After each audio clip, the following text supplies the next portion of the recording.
de família molt humil, tan humil que ni una cortina vella. Una samarreta em feren vermella. Pensant per aquesta samarreta no he pogut caminar ja per la dreta. He hagut d'anar contracorrent perquè jo no sé què passa, que tothom que em ve de cara porta el cap topant de terra.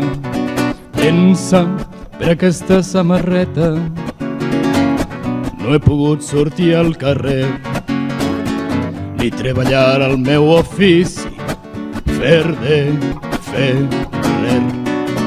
He hagut d'anar al camp guanyar jornals, així la gent ja no em veia.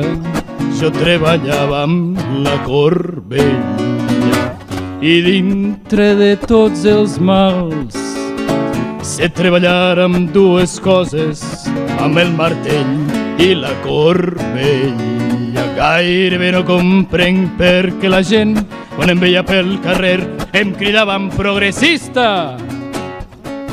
Jo crec que tot això era promogut pel seu despiste. Potser un altre en les meves circumstàncies ja hagués canviat de samarreta, però jo, que me trobe molt bé amb ella, perquè abrigue, me l'estime i li pregue de que no se me fa sa vella.